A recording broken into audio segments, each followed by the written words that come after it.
So I'm gonna show some videos. Okay, unfortunately, you won't be able to hear the sound, but that's okay. Okay, and then after I show the videos, I'm going to ask you some questions and see if we can't get these questions answered here. Okay, so Can I phone a friend on any of these responses? sure, sure, absolutely, absolutely. Okay, so let's play the video. And again, you really don't need to hear the sound. So let's play it. Okay, and this is at rest. This is an arresting muscle. Okay, let me play it again here for you.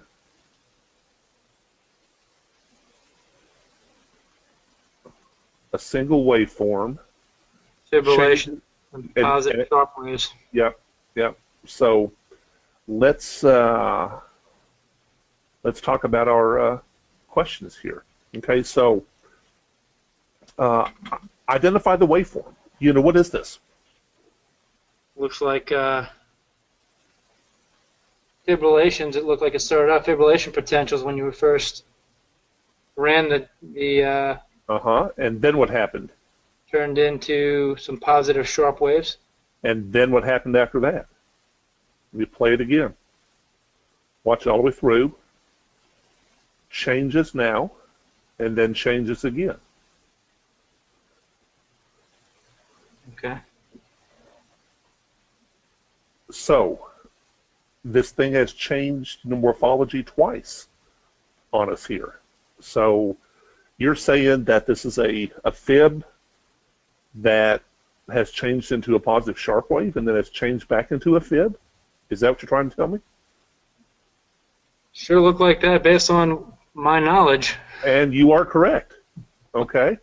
So what does that tell you about fibrillations and positive sharp waves?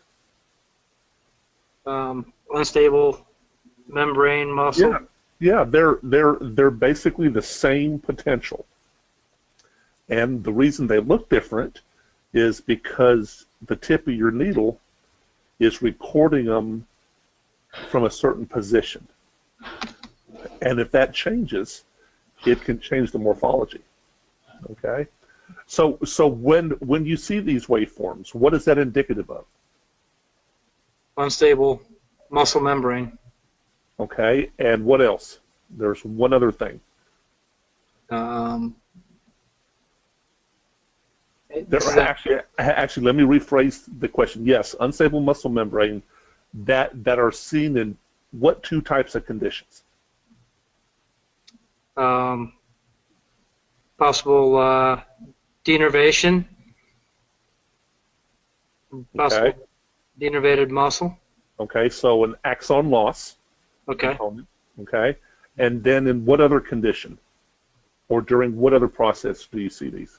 Either some type of regenerative process? No. You'll see it in an axon loss lesion. What's on the other end of that axon? You got a muscle. You got a muscle. So you will also see these during a muscle fiber necrotic type of process. Okay. Like in a myopathy.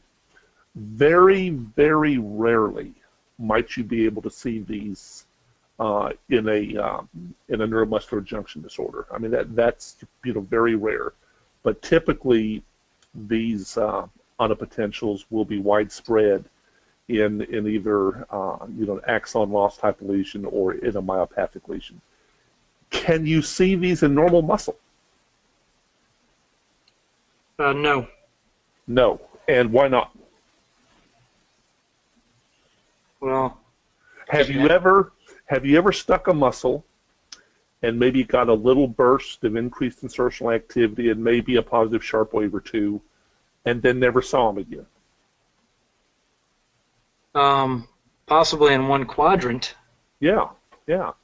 So the answer would be yes. You can see these in normal muscle, But what needs to happen is the tip of that needle needs to damage as it's going into the muscle. It can damage that muscle membrane, cause it to be unstable for just that split second, and then you may see a few of these. But once you're into the muscle and you're moving this thing around, unless that muscle is denervated or unless it's undergoing a necrotic process, you're probably not going to see them again. And we've had somebody else join us. Looks like Sarah has joined us. Sarah, are you there? Yep. Okay, good. Good. So, Sarah, basically what we're doing is I'm showing some videos, and I'm going to show some waveforms, and then I'm going to ask you guys questions about this. So basically we just showed a video of a fibrillation that turns into a positive sharp wave and then turns back into a fibrillation. And I've been asking Brian some questions about this. Brian, do you know Sarah? Have you met Sarah yet? I'm not sure. Where are you from, Sarah? I'm from Wyoming. I think I might have met you at the Module 3 at Ben Larson's clinic, possibly? Yes. Yep. Okay. Yep. Very, Yep. very good. Good. Okay, so the last question here is, with both of these waveforms, as you can see here, there's a positive deflection first, both in the fib and then also in the positive sharp wave here. What does that positive deflection mean? What is it indicative of?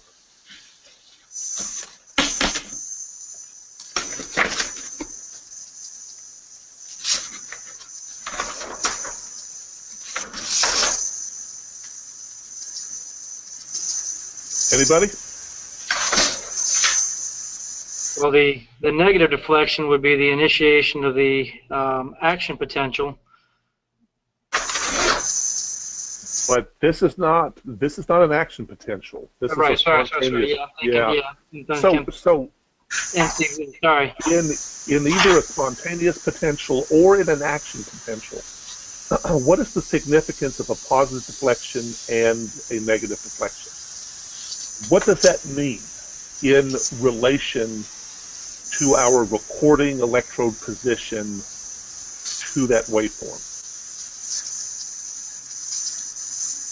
Well, on an action potential, isn't any deflection really dependent on the custodian channel?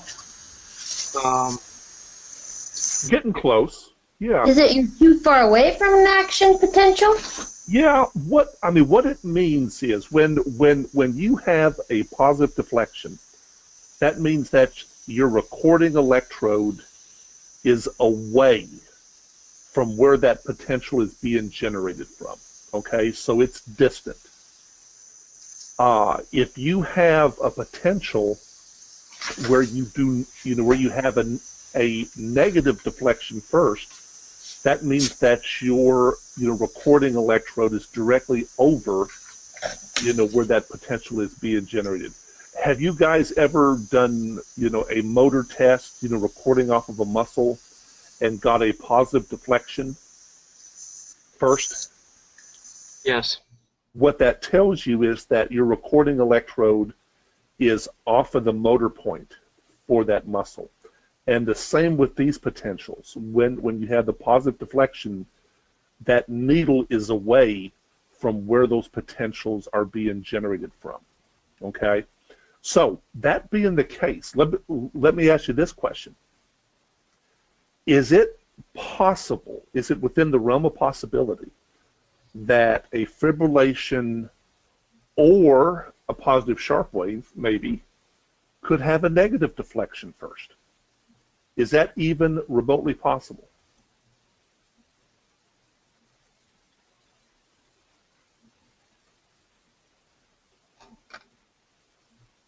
Good question. Intuitively, is it possible? Theoretically, is it possible? Yeah. Yes. But then it would look like a motor unit. Well, then it would look like, it would almost look like like an end plate spike. Well. Okay. So yes, it is possible. Very rare, because how lucky can you be to stick the tip of your needle exactly where these things are being generated from? Okay. But yes, it's possible. Okay. And so basically what they'll look like is, if you take this waveform and just flip it, it'll look the same. It'll just be flipped upside down. It'll have a negative deflection first and then finish with a positive deflection. Okay? But the way that you would differentiate these from an end plate spike is how?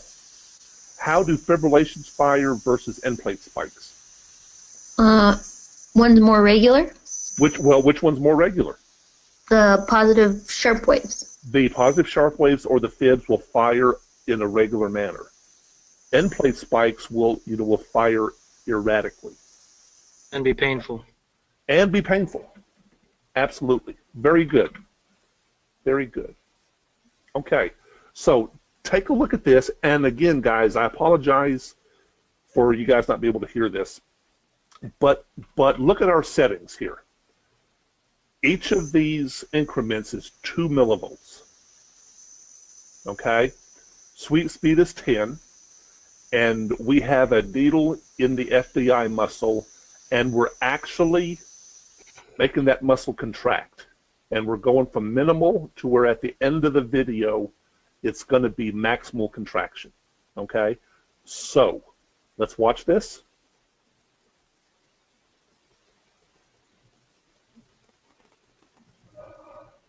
Contraction's getting harder, harder, harder, harder. And that's all that patient had. Okay, so during this contraction, with maximal contraction, this patient was only able to generate 2 motor units. Okay, so let's ask some questions. We play it again. Minimal contraction, there's your first motor unit, then your second one's coming in, and there's 2 motor units.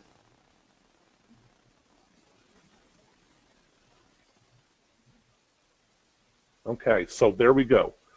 With maximal contraction, that's all that patient had.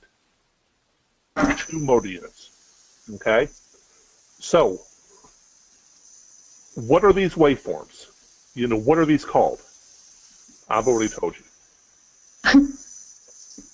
These are motor units. Now, describe to me the morphology. Okay? Are these biphasic, triphasic? Are they normal amplitude? Are they large amplitude? Somebody describe to me the morphology. Looks like they're 1, 2, 3 triphasic with, let's see, 1, 2, 3, 5.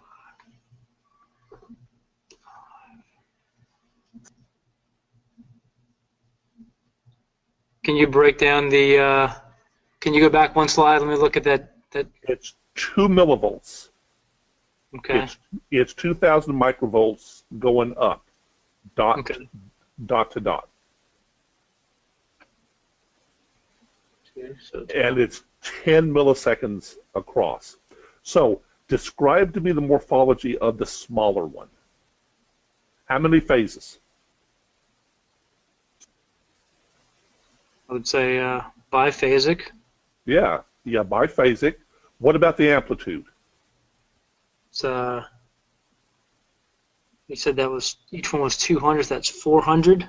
Well, each one is 2,000. 2,000. Yeah, each one of these is 2 millivolts or 2,000 microvolts. So this one here is approaching, how big? What, maybe 3,700, 3,800 microvolts, something like that? Yeah. Sarah, Sarah, is that normal or abnormal for amplitude?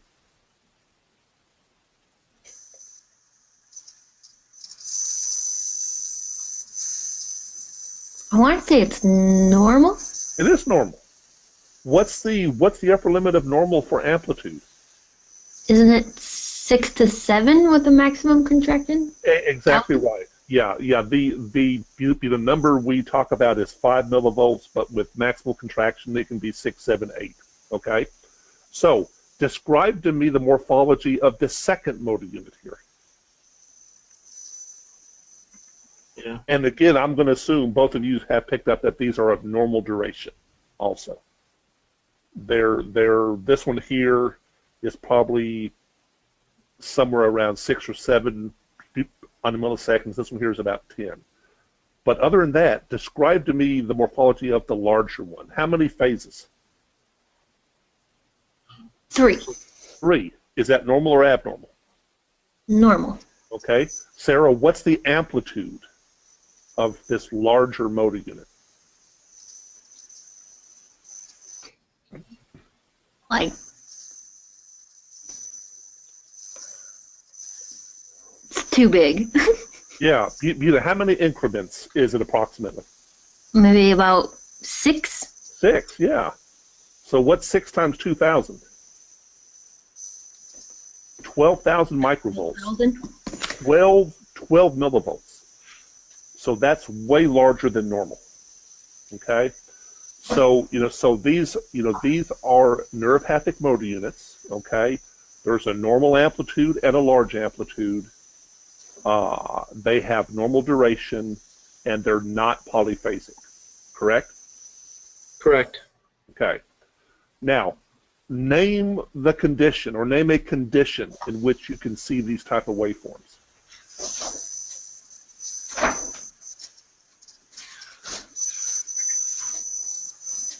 Isn't it with like axon sprouting or regeneration? Ah, yeah. Which one is it? Regeneration? Dang it. Yeah. Yeah, the other one, axon sprouting. But you've jumped ahead from me. What type of pathological condition will you see this in? And you sort of talked about it when you said axon. Okay? You're going to see these only in an axon loss lesion. You're not going to see them in a myopathy or anything like that. Okay? Can you see large amplitude motor units this big in normal muscle? Even under maximal contraction, will you see 12 millivolt motor units in normal muscle? Brian, No. you said, Sarah both said no, and you are correct. Okay? Now, let's talk about the recruitment. At maximal recruitment, this patient was generating 2 motor units. Is that normal or abnormal? Right. Abnormal. Abnormal. Under normal conditions, this screen should be full. Okay? So how would we describe this type of recruitment? Decreased. Generally, we'll say decreased or reduced. Okay? And typically, I like you to be a little bit more specific. Typically, I want you to say, that yes, it is reduced recruitment, but it's made up of significant decreased numbers of functioning motor units. Okay? I mean, this patient in this part of the FDI only had 2 functioning motor units. Okay? So that obviously is something that's very severe, when you can only generate, a couple of functioning motor units. And Sarah, you see large amplitude motor units during what type of process? Axonal sprouting. Axon collateral sprouting. Okay? The end product of successful axonal sprouting is a large amplitude motor unit. What's the end product of axonal regeneration? A normal-looking motor unit. A normal-looking motor unit. Very good. Very good. Let me see if we have anybody that's joined us. Nope, it's still us. Okay, so now we're going to have a phase challenge here. Oh, goodness. Okay, so this is a screen capture from the biceps femoris short head of a patient that had a significant S1 redic. And if we look at our parameters, our gain is set at 100 microvolts. So going up and down from dot to dot is 100 microvolts. Our sweep speed is 50 milliseconds per division, okay? And this is during mild muscle contraction. So when this patient contracts, we see these things, this and this and this and this and this and this. We also see a few of these right here, but we'll talk about that here shortly. Okay, so somebody describe the waveform on morphology of this guy right here. This guy or this guy. I believe this one, this one, this one, and this one are the same motor unit. So describe to me the morphology of that motor unit. Okay, is it normal phases or is it polyphasic? Polyphasic. It's polyphasic. Okay, is it normal amplitude, small amplitude, or large amplitude? Let's see. And it looks like it's 100, so let's... 100 microvolts per division. Yep. So it's low amplitude. It is low amplitude. From here to here is only 100 microvolts. And so these are about 100 microvolts. What's the lower limit of normal? 300. 300. Very good. You studied before you came out here today. Okay? Very good. And how about duration? Okay? It's 50 milliseconds from here to here. So is this normal duration? Is it longer duration? Or is it shorter duration? Sort of hard to tell, but you should be able to figure it out.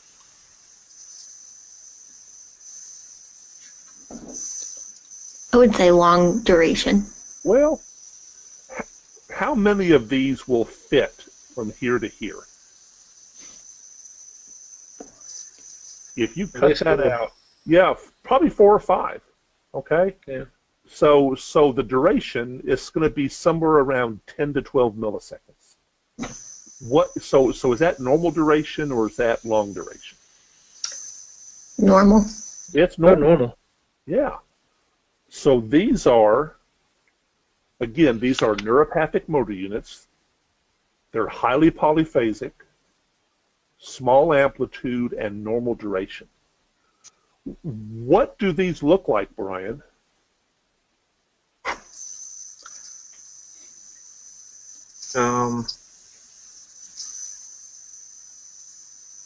In a process? In a myopathy, what type of motor units do we see? Oh, what are those things called? Yeah, not naps. Oh, shoot. Yeah, they're called SLAPs. SLAPs? No. Yeah. SLAPs. Yeah. Okay.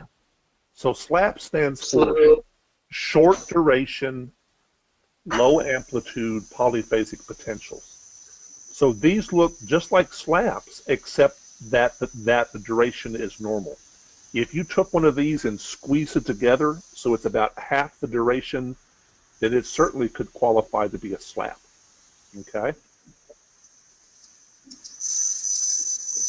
What's another condition in which you can see these waveforms? Generation?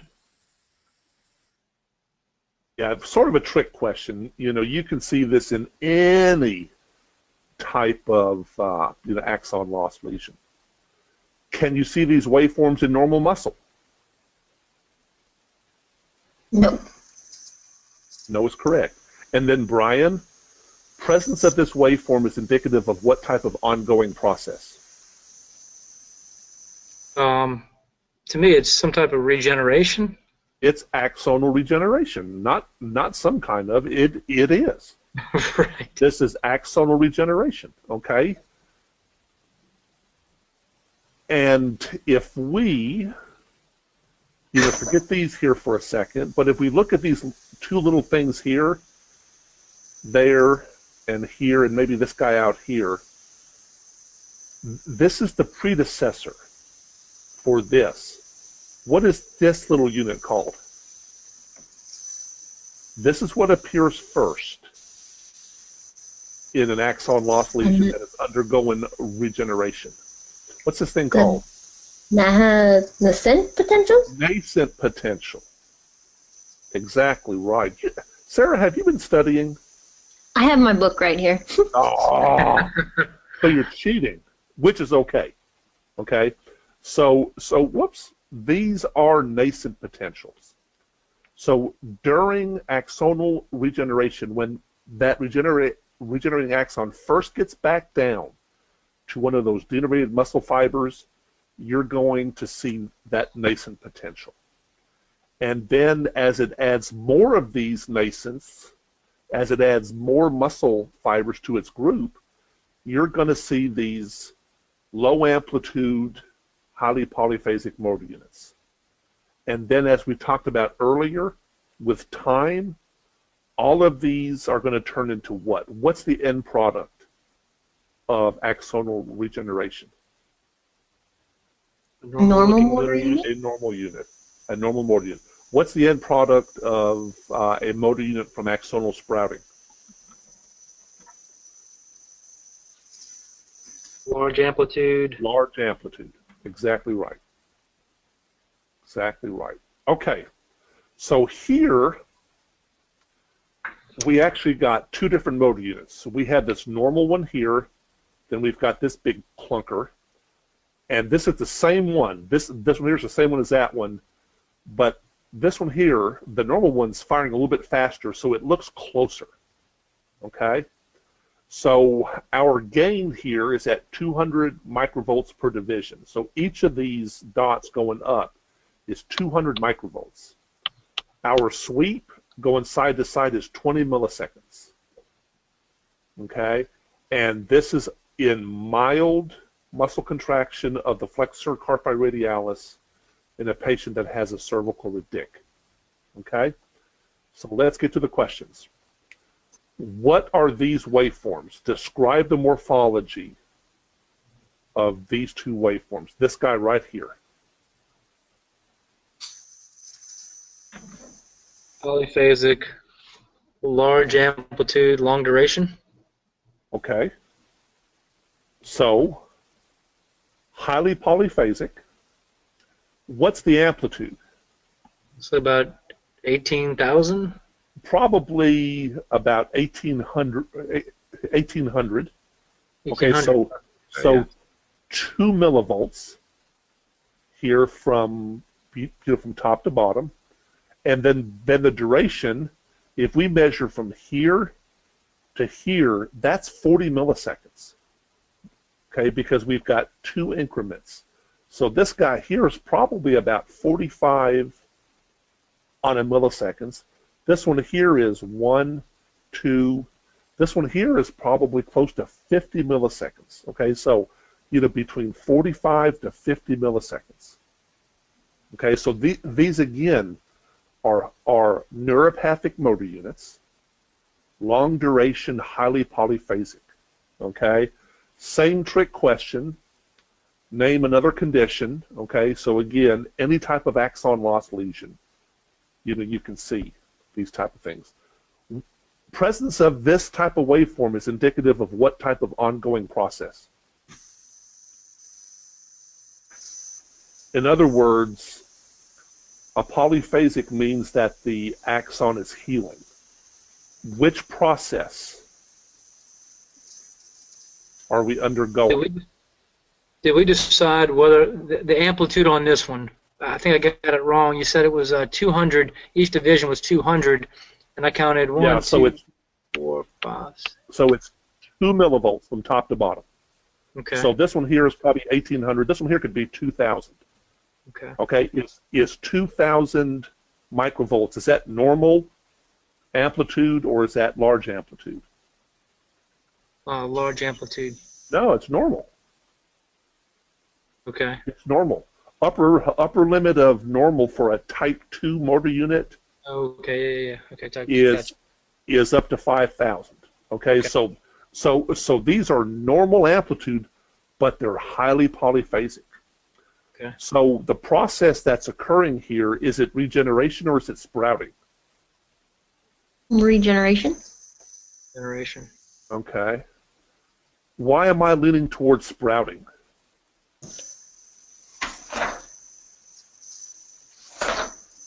Describe to me the process that occurs in the way that the waveform looks during regeneration. So you start with kind of these small, like nascent potential. Tiny nascent potentials, and then progresses to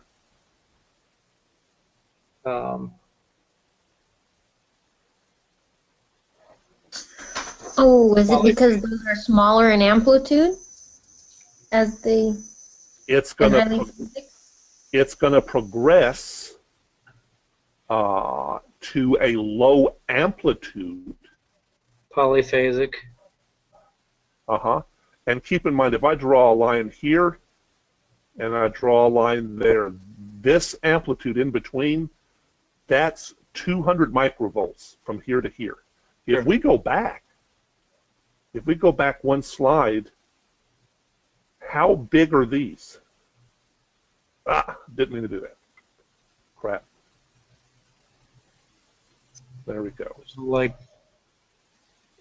They're like 100. From here to here is 100. Okay. So the highly polyphasic motor units that you see in axonal regeneration are going to be low amplitude.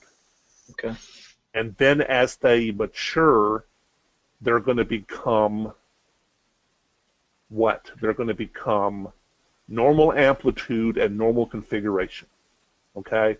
So these guys here are already normal amplitude, but still highly polyphasic. So the process that's going on here is what? Sprouting. Collateral axon sprouting. Collateral axon sprouting. We've already talked about the duration of these motor units, and we said they're about how long? These are 40 to 50. Yeah, these are 40 plus milliseconds in duration. Why is that duration long? Why is it long duration? Because normal's 10 to 12. Well, yeah, duh, but what's causing it to be long, girl? What's happening here? Multiple nerves are sprouting to... A single axon is adding more muscle fibers to its motor unit. Okay, and the reason that it's so long duration is because it's not synchronous. Okay, these new muscle fibers are firing at a different rate than the muscle fibers that were already part of this unit. So with time, what is going to happen? They'll be less polyphasic. They're going to be less polyphasic, which means they're going to be more synchronous. Exactly. And what's going to happen to the amplitude? Increase, yeah. It's going to be large amplitude. It's going to be large amplitude with normal numbers of phases. Good. Okay. Finally, it's the you make the call challenge here. Oh, so here's our patient. Okay. And let me change ink color here because I like to mark up stuff with red. There we go. Okay, so here's our patient, 61-year-old female, 1-year history of severe wrist and hand pain with paresthesias. Reports her symptoms are debilitating. Reports no improvement after cortisone injection at her last visit. So up here we have, and let me change.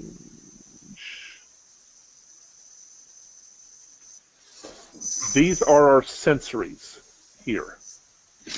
Okay, so take a look, knowing what you know about norms, take a look at these numbers here and tell me what's normal and abnormal. Let's start down here with this radial sensory, okay?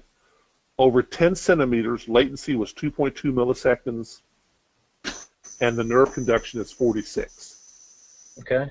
Amplitude of 39 microvolts. Is that normal or abnormal? That's normal. That's normal. Normal. Ulnar, over 14 centimeters, latency of 3 milliseconds, conduction velocity of 47, amplitude of 10. Is that normal or abnormal? That's normal. That's normal. So we did a median sensory to digit 3 over 14 centimeters. Latency was 3.05, conduction velocity was 46, amplitude was 15. Is that normal or abnormal? That's normal. Normal. Then I shortened the segment over 8 centimeters. Latency was 2.15, amplitude of 28, conduction velocity of 37 meters per second. Is that normal or abnormal? That's normal. That conduction velocity there is just ever so slightly slowed. Okay, and if we were to shorten this down to 7, which is what you guys use, that conduction velocity would probably be about 35. Okay, so here's a little bit of just some borderline slowing Okay. in her median sensory nerve. Then we come down here to the ulnar nerve. Okay, so shock at the wrist, and we get a latency of 3.65 milliseconds over 8 centimeters. Is that normal or abnormal? You said 3.5, you said? Yeah, 3.65. Yeah, less than 3.7, I believe. Yeah, less than 4.2. Okay, so that's normal. Conduction velocity in the forearm was 55 meters per second. Is that normal or abnormal? That's normal. Okay. Then I went and I shocked her in the palm. And her amplitude increased from 6.8 to 12 millivolts. And if you look down, here's the waveforms. This is the palm, the wrist, elbow, and this is the waveform when I shocked her in the palm. So the amplitude increased from 6.8 to 12.3 when I got distal to the site of the compression. What's that phenomenon called? When you have a change in amplitude, that's called conduction block. So this patient has probably 45 to 50% motor conduction block at the wrist, but had a normal latency and a normal forearm conduction velocity. So sometimes with these carpal tunnel patients, if you don't shock them in the wrist, you'll miss that pathology. Ulnar nerve latency was 3.3. Is that normal or abnormal? That's normal. That's normal. Conduction velocity across the elbow was 50. Conduction velocity from below elbow to wrist was 59.7. Excuse me. Are those normal or abnormal? Let's see. Below elbow should be what? 50. Yeah, those are normal. Those are normal. Yeah. Look at our amplitudes. Start out at 7, end up at 6.8. Any conduction block above the elbow? No. Is this distal motor CMAP amplitude, is that normal or abnormal?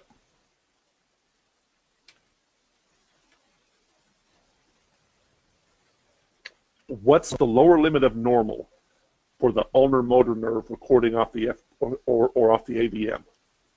4. 4. So Sarah, is this a normal CMAP amplitude? Yep. Yeah. So the ulnar nerve was normal. So at this point, we have some sensory slowing in the wrist to palm segment, and we have some motor conduction block at the wrist. Take a look at our EMG. Is that normal or abnormal? Pretty easy to see there. Normal. That's normal. That's normal. Okay, so here's what I want you guys to do. Write me an impression. So follow the way I've taught you here, okay? It's an abnormal study. There is electrophysiological evidence. Yes, of number one. So the first thing we talk about in a focal compression is this mild, moderate, or severe. This would be a mild. Mild, okay? Number two, is it sensory, motor, or both?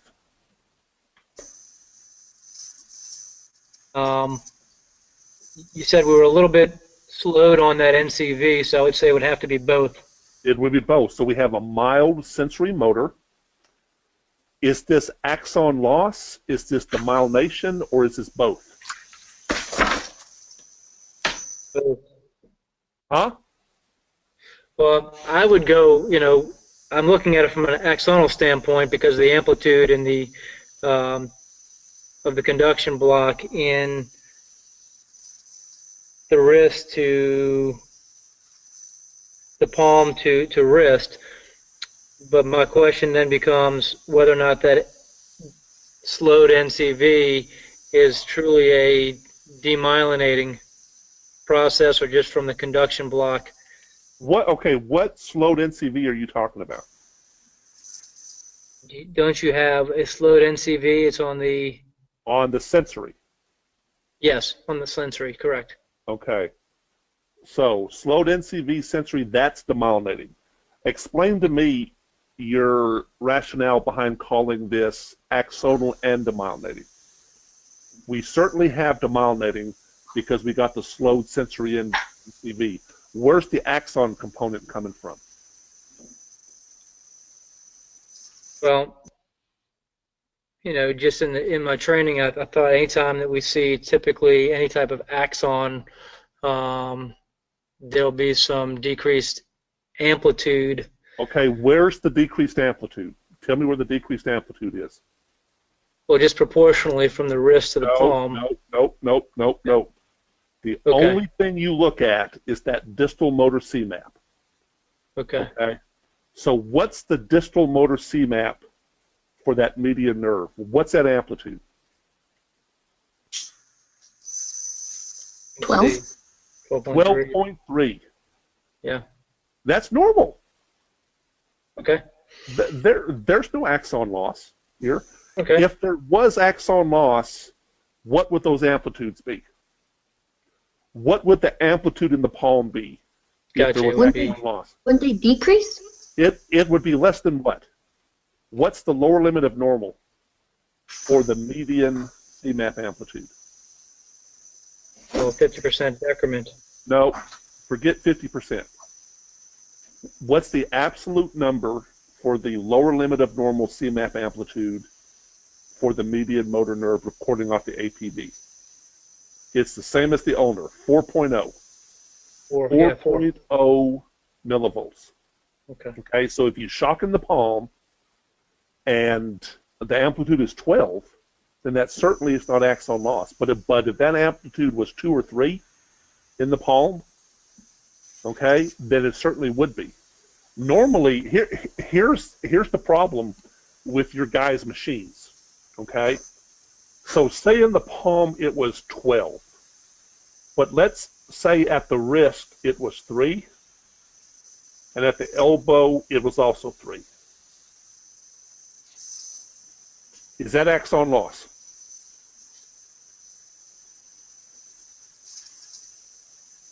Your palm amplitude is 12, your wrist amplitude is 3, your elbow amplitude is 3.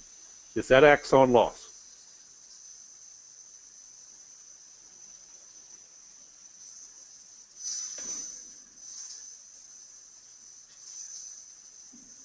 I'm hearing crickets here. Wouldn't the palm have to be less tube to be Yes, axon loss? yes, Well, because all we're looking at is the most distal stem point, your distal motor CMAP. In this case, your distal motor CMAP was your shock in the palm.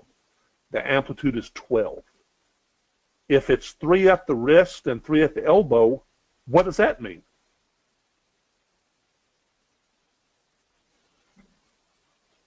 It means that your conduction block's worse. It's now a 75% conduction block as opposed to a 45 or 50% conduction block. okay. Okay? So when making a call on axon loss, you have to look at the most distal stem site. And your most distal stem site is in the palm, and it's normal. Okay? So scratch my previous answer. I would have to say a mild sensory motor primarily demyelinating. Neuropathy. Right. Affecting the median nerve at or about the wrist. There you go. Tunnel. So let's see if that. Yeah, and here's just a picture. Here's where we shocked in the palm. Okay, wrist stem, elbow stem. Then I shocked him in the palm, and got a waveform that's almost twice as big. Okay, and looks the same. Okay. So that certainly is on the conduction block. Okay, so let's see what this impression says. Holy cow, Brian Cochran. A mild... It only took about 15 minutes of coaching. Yeah. A mild sensory motor, primarily demyelinating neuropathy affecting the right median nerve at about the wrist. There you go. So let's just be sure that we understand this whole concept of axon loss. Okay? If we shocked him in the palm and that amplitude was 3.2, and at the wrist it was 3, at the elbow it was 3, then we can say that there's an axon loss component. Or if when we stuck the APB muscle down here, if we stuck this muscle and we either saw polys or we saw large amplitude or we saw any type of spontaneous activity, then we can say that there's an axon loss component, okay? So be sure when doing your NCS studies that if you're going to make the call on axon loss, be sure you're looking at your most distal stem site. And in this case, it was in the palm. Good. What are the different categories for mild, moderate, or severe? For carpal tunnel? Yeah. Okay, so that's a great question. Okay, so I actually use about 5 different categories other than normal. Okay, I use very mild, mild, moderate, severe, and extremely severe. Okay, so to call it very mild, the abnormality, what you have to show is an abnormality in your most sensitive tests, which would be your short segment, which would be, where's my mouse? I've lost my mouse. There it is. This is a short segment test here. Okay, so when you shock the median sensory nerve at 7 or 8 centimeters and you either get a prolonged latency or a slowed NCV, and that's your only abnormality, then that would be considered very mild. Or comparison test. Okay, if you do one of the internal comparison tests, such as median to ulnar to digit 4 sensory. If those are abnormal, then you can call it very mild. To call it mild, your sensory test over 14 centimeters has to be abnormal. So you have to have a prolonged latency or a slowed NCV over the full length segment. Okay, that qualifies as mild for sensory. For motor, to call it mild, conduction block at the wrist of less than 50%. So if we do the math on 6.8 divided by 12.3, it comes out to 45. So this is mild conduction block. And that's why we call this severity mild. To get into moderate now, for moderate, you have to have an abnormal sensory test, and this motor distal latency has to be prolonged. So that's greater than 4.2. So abnormal sensory, prolonged motor distal latency, or reduced sensory amplitude, reduced motor amplitude, or any abnormality in your EMG. All those qualify to be moderate. To call it severe, you have to have either an absent sensory response for the median nerve. Your motor distal latency now has to be greater than 6.5 milliseconds for on a severe, or greater than 75% conduction block at the wrist. Okay, so severe is absent sensory and or motor distal latency longer than 6.5 milliseconds and or conduction block greater than 75%. Then we get into extremely severe. Okay, to qualify for extremely severe, you have to have everything before it. So you have to have an absent sensory. You can either have an absent motor response from the APB, or the amplitude of that response is less than 0.5 on the millivolts. So a very, very, very low amplitude response. Or conduction block greater than 95%.